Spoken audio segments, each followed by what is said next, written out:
Exercise 2.2, question number 9. Let R be the relation on Z. Z क्या होता है? Set of integers. सारे integers के set को हम Z से denote करते हैं. Let R be the relation on the set of integers defined by R is equals to ordered pair A comma B, where A and B both belong to the set of integers Z and A minus B is an integer. Then find the domain and range of R.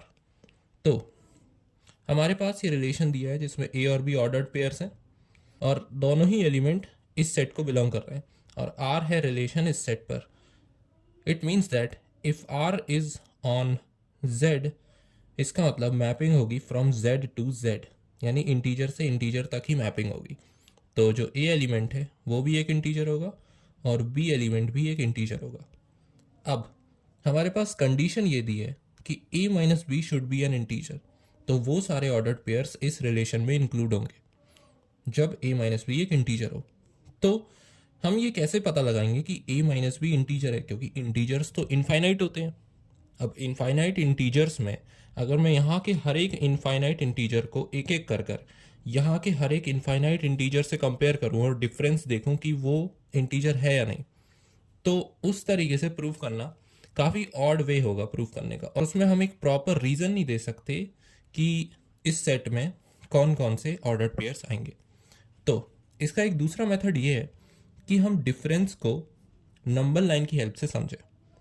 अब real number line की अगर मैं बात करूं, real number line तो वो stretch होती है from minus infinity up to infinity और बीच में बिल्कुल भी गैप्स नहीं होते, क्योंकि इसमें रैशनल और इर्रेशनल नंबर दोनों होते हैं. तो अगर इसको डिवाइड करता है ज़ीरो, तो 0 1 2 3, 1 2 3 on right side and -1 -2 -3 on left side. अभी सिर्फ मैंने रियल नंबर्स में इंटीजर्स को शो किया है. इन बिटवीन बहुत सारे रैशनल और इर्रेशनल नंबर्स भी हैं. अब एडिशन ऑपरेशन जो रहता है, एडिशन, तो उसमें हम दो नंबर्स को ऐड करते हैं. सपोज A एक नंबर ये है.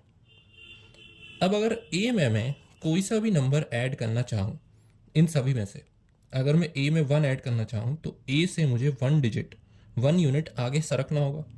अगर A ये है और A में मैं 2 ऐड करना चाहूँ तो यहाँ से मुझे 2 यूनिट्स राइट साइड जाना होगा. मतलब एडिशन का मतलब ये है कि ये जो पहला नंबर है उसको हम पहले नंबर लाइन पर फाइंड करें, देन उस नंबर से B units right side move करना नंबर लाइन में, उसे हम एडिशन कहते हैं. सिमिलरली सब्ट्रैक्शन क्या होगा, क्योंकि एडिशन में हम राइट साइड मूव कर रहे हैं तो सब्ट्रैक्शन में लेफ्ट साइड मूव करना होगा. तो अगर मैं A माइनस बी लिखूँ तो A, अगर A है -3 और उसमें मैं सब्ट्रैक्ट कर रहा हूँ 1, तो -3 -1 शुड बी -4. इसका मतलब हम इस पॉइंट से एक यूनिट लेफ्ट साइड शिफ्ट होंगे और हमें मिल जाएगा -4. तो सब्ट्रैक्शन का मतलब है shifting left on the number line. तो एडिशन का मतलब राइट शिफ्ट होना A पॉइंट से, और सब्ट्रैक्शन का मतलब A पॉइंट से लेफ्ट शिफ्ट होना. और कितना शिफ्ट होना वो बताएगा B. अगर B की वैल्यू 2 होती तो -3 -2 -5 होता. 2 यूनिट्स हम लेफ्ट शिफ्ट होते. तो ये तो रियल नंबर लाइन थी, लेकिन हमें तो इंटीजर से डील करनी है. तो अगर मैं इंटीजर नंबर लाइन को भी एक रफ डायग्राम से समझूं तो वो भी इन बहुत सारे पॉइंट्स का कलेक्शन होगी और ये पॉइंट्स नेगेटिव इन्फिनिटी से इन्फिनिटी तक स्ट्रेच करेंगे. बस इन पॉइंट्स में डेसिमल वैल्यूज़ नहीं होंगी. तो 0 1 2 3 4 and so on, and -1 -2 -3 and so on. ये सारे इंटीजर्स हैं. अब एडिशन और सब्ट्रैक्शन दोनों का मतलब तो वही रहेगा, चाहे हम रियल नंबर लाइन पर बात करें या फिर हम इंटीजर नंबर लाइन पर बात करें. तो अगर कोई पॉइंट A है, सपोज 2, तो सब्ट्रैक्शन का मतलब 2 से हम B यूनिट्स लेफ्ट शिफ्ट हो जाए, और एडिशन का मतलब 2 से हम B यूनिट्स राइट शिफ्ट हो जाएं. तो अभी तो हमें सब्ट्रैक्शन से डील करना है. तो 2 से B यूनिट्स लेफ्ट शिफ्ट होना है इसी नंबर लाइन पर, और क्योंकि ये नंबर लाइन इन्फिनिटी तक जा रही है तो हम कितना भी लेफ्ट शिफ्ट हो सकते हैं.